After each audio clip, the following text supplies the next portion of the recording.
Good morning, good afternoon, good evening, wherever you are, whatever you're doing, and welcome to another episode of Newsround for Anfield Index. Anfield Index, even, indeed. It is Monday, the 25th of August.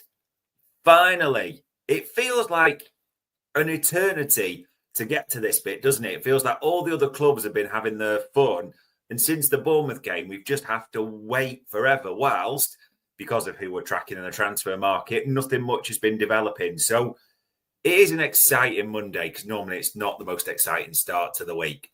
I'm your host, Dave Davies, coming to you from a sunny Edinburgh. Fingers crossed it stays that way all day. Hopefully, wherever in the world you are, it is nice at the same time.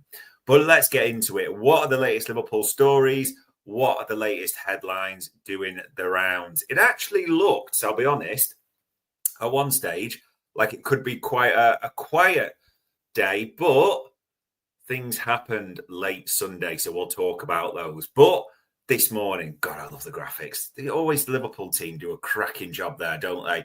As they tweet, match day, the Reds travel to St James's Park to take on Newcastle United, 8 p.m. UK time kickoff. And look who's on the graphic there. VVD, Kirkez, Salah, Ekitike, Wirtz, Dominic Szoboszlai. And I've got to be honest, looking, I think all six make the starting lineup, which we'll talk about very shortly. Always worth mentioning because pretty much every team has played 2 games, so you get a feel for it all, don't you, a little bit? And of course, you start to think and see who could be the rivals, who could do certain things. And I mean, City losing at home to Spurs again. And, you know, the scoreline didn't flatter Spurs at all. City were pretty hopeless. It does seem with that new highlight that Gardy Linders, I'm going to call it, the new duo, has got them playing quite high up. Maybe doesn't suit. Are all the problems gone from last season? There's a few question marks there. How that Cherky was horrendous as well. He was hooked, wasn't he, at one point? Arsenal, yeah. Everyone's going crazy for them. And Gyökeres, with respect, it is Leeds. Now, Leeds have bought a load of behemoths, but I think they'll struggle to score goals or be really competitive at times. So this wasn't anything too big. But maybe the more interesting thing for us, Saka went off. Odegaard went off. Now, there was a story from Gary Jacob in the Times last night that they've had the scans. It wasn't as bad as Arsenal were expecting. However, the reason I'm mentioning that is, are they going to be fit for 6 days' time and Sunday, Arsenal's visit to Anfield? I suspect yes, because we know how Arsenal operate. And the clue will be the more Lego head eggs the pudding that they're out, the more likely that they are available. But we will have to see. Anyway, we've just got the small matter of the Isak derby tonight to contend with, haven't we? Which we'll talk about a little more towards the end. There was interviews dropping late, though.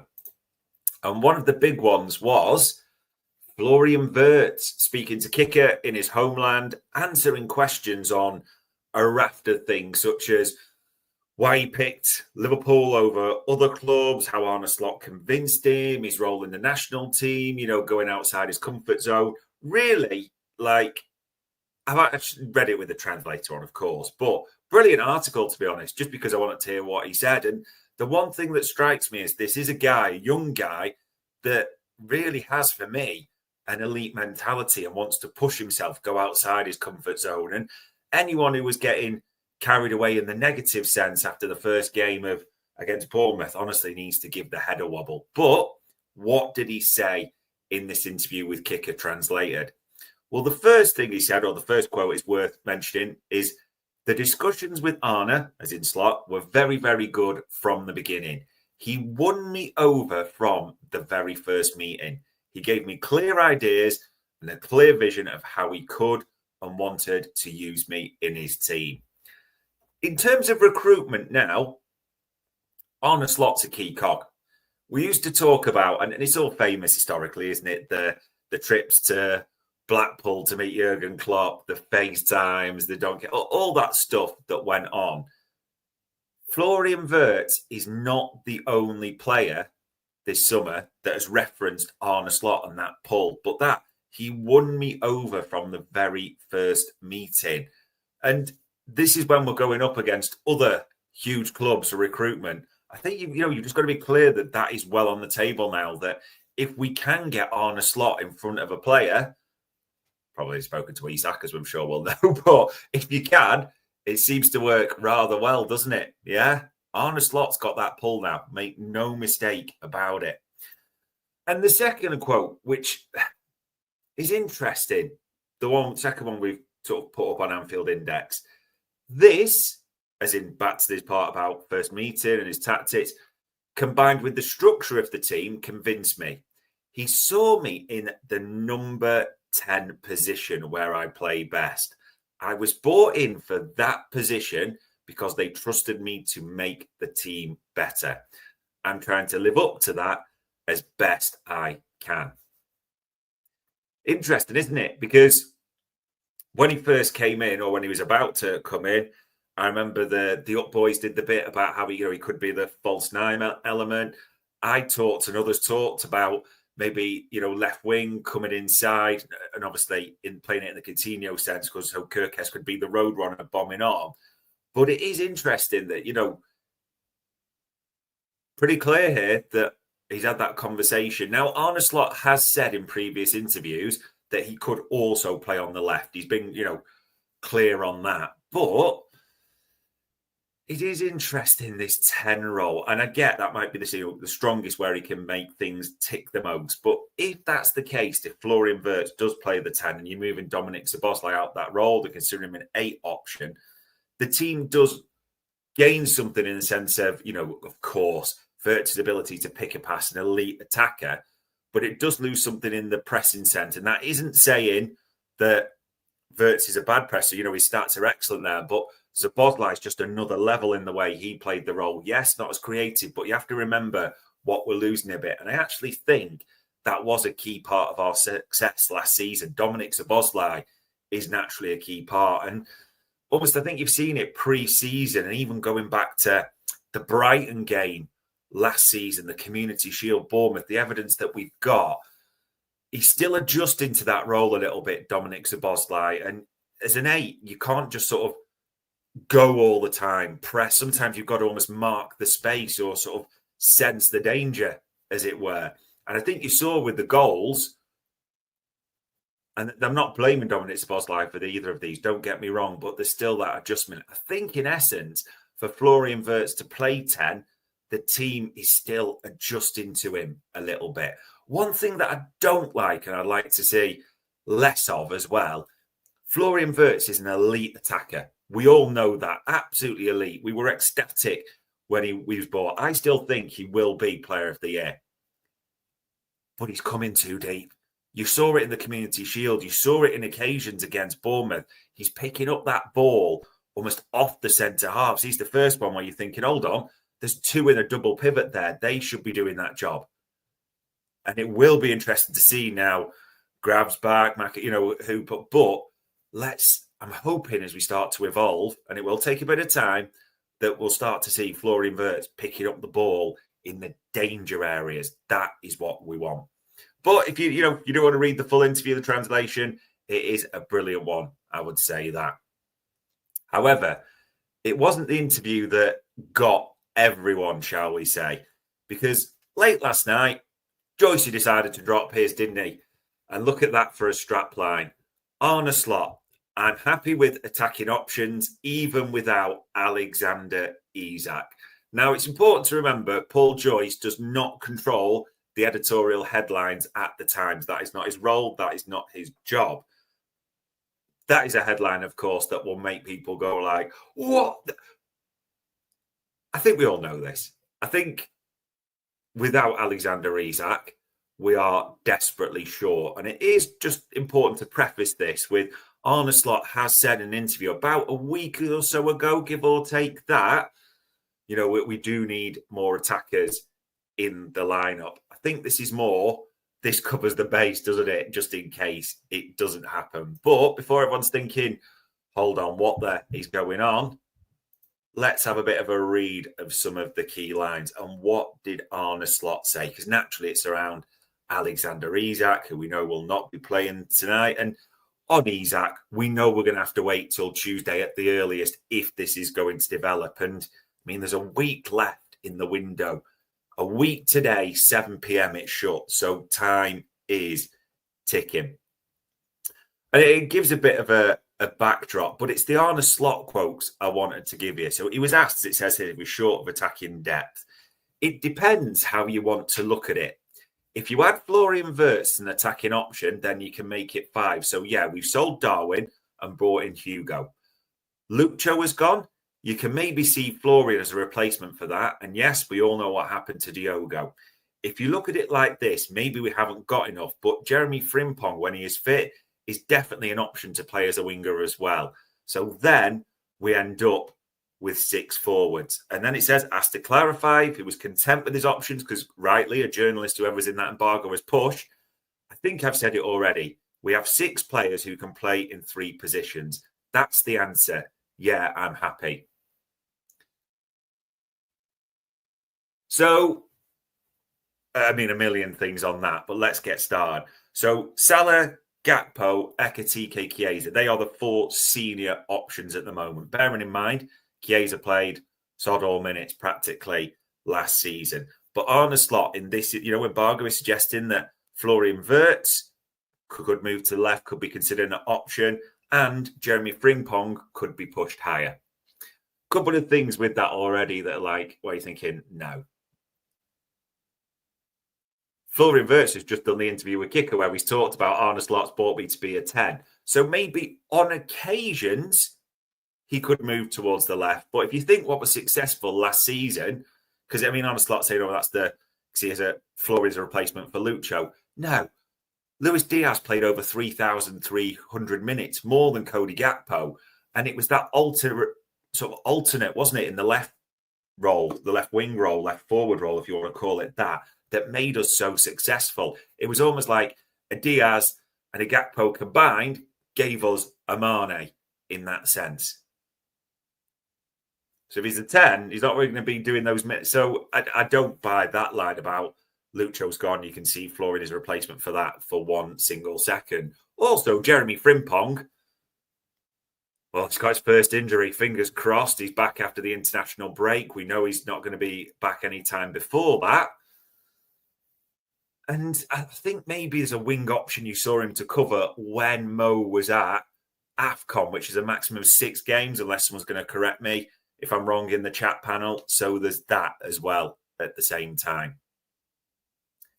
Also, as it mentions here, he didn't reference Harvey Elliott, who we all expect to be off to Red Bull or somewhere, nor Rio Ungamoa, who sparkled in pre-season to such an extent that Liverpool have said they would rather create a pathway for him than sign Bradley Barcola and Malik Fofana. Words which, I don't know, might inflame a few, but it's interesting that not had a single minute yet, Rio Ungamoa, has he? Not even mentioned in this embargo when Slot's being pressed on the forwards. I mean, for me, if you take that realistically, we've gone from 6 senior options last season to 4.5. And when I say 4.5, I'm talking Salah, Gakpo, Ekitike, Chiesa, and Chiesa was your 6th last season, so he's on the promotion now. And Wirtz as an alternate, and Ungamoa, maybe, Frimpong, I'm still calling it 4.5. Yeah. I think it just is interesting, though, in it, as he mentioned it in here, praises for different bits, but it is really important to say, it is the little feeling of, Isak or bust in the way this is coming across, which I think will horrify people. Obviously, if Isak comes in, it's brilliant, and all of a sudden we've got 5 senior forwards. You're thinking, we can do with that. Even if I would like one more, as many of you would, but we'd be happy with that. We'll see. In terms of players that have been linked with us, it was interesting. Rodrigo played 63 minutes from the start, back in the start 11 under Xavi Alonso. I mean, it's funny that Trent was on the bench, wasn't it? But Pete, I think a few Madrid fans are saying this was more about rotation, wasn't it, than anything else. But afterwards, he talked about it, saying, Rodrigo played a good game. I liked him. I'm happy. Rodrigo was one of us. We need all the players this season. I just wonder, I don't think, as I said before, don't think it was ever going to happen. Pinny Harvey was across. Yeah, you're probably trying to drive this and see, but the wage demands, it might well just be that Real Madrid are shutting this down. Although I know a few are saying that this is a shop window game for him more than anything, and they expect him to move on. We will see. But from Paul Joyce's article, nothing that suggests this will be the case. In terms of Newcastle getting replacements in, I mean, Nicholas Jackson's again been mentioned late last night by Fabrizio Romano. And interestingly, Wolves are closed on a deal to sign Getafe's Cristianos Uche, who isn't an out-and-out striker, but is an attacking player who's played that role as well. And you're thinking, well, why are you mentioning this? Because Strand Larsen, obviously, he's been linked with Newcastle, hasn't he? And at one point, the same reporter, Liam Keane from the Express and Star and Wolves, did say they were only 5 million apart, Newcastle and Wolves, on this. So potentially, that could be a replacement. And listen, it's right to talk about these things. There is a week left in the window. Yes, things aren't going to fully accelerate until after tonight's game, but they are going to have to accelerate fast. And we're not even going to talk about Mark Gay in this one, because we're going to talk about tonight to finish it. It is a fascinating lineup, right back situations. I mean, I think Alisson's going to play. It's going to be VVD and Canate at the back. I've seen suggestions that Robbo needs to come back in, but no, Milos Kerkez, for me, he's got over that first game. He has the pace to deal with Alanga at the same time as well. It's right back. Now, I see people say Dominic Szoboszlai should revert to that. I don't think he will, actually. I think he was telling that even in Thursday's photos, you're seeing Bradley and you're seeing Joe Gomez. And I do think a combo of these two players will cover our right side tonight. And I do think, and people misheard this quote or quoted it wrong, because people said, oh, Gomez has been out for 3 days. No. Arne Slot said he played that 20 minutes or so for us, but he wasn't able to train completely with the team for the 3 days afterwards, as in maybe done parts, but not all of it, as expected, Arne Slot's words. So I just think it will be Gomez that starts with Bradley. But, you know, whether it's 45 each, a 60 and a 30, however you chop that up, I think they'll cover the right side. Which then brings you to the midfield, which I'm genuinely hoping we see this. Gravenmacher as the pivot and Dominic Szoboszlai completing that midfield trio.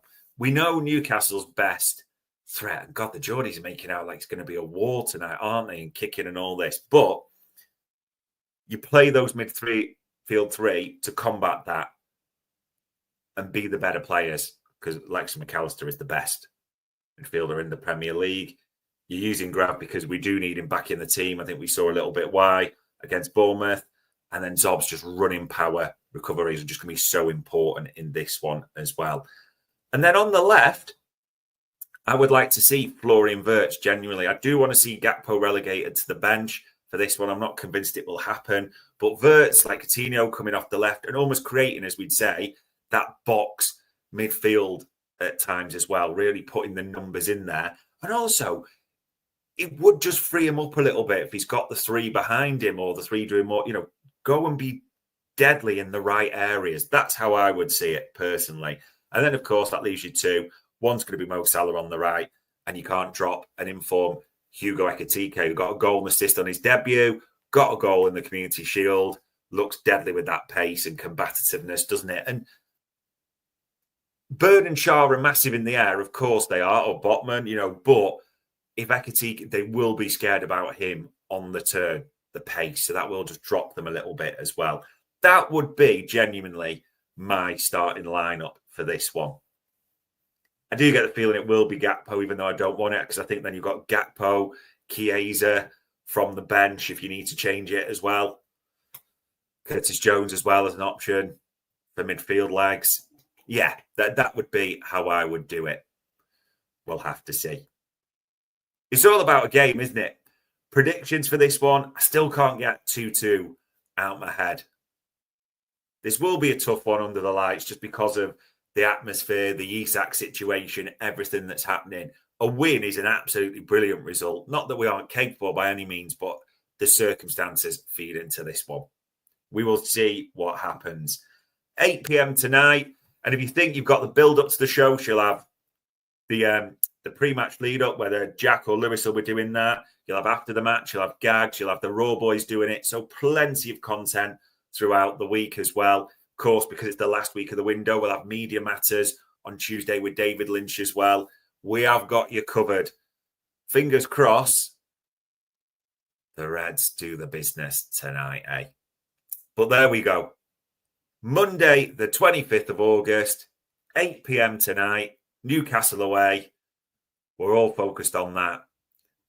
That was another news round for Anfield Index.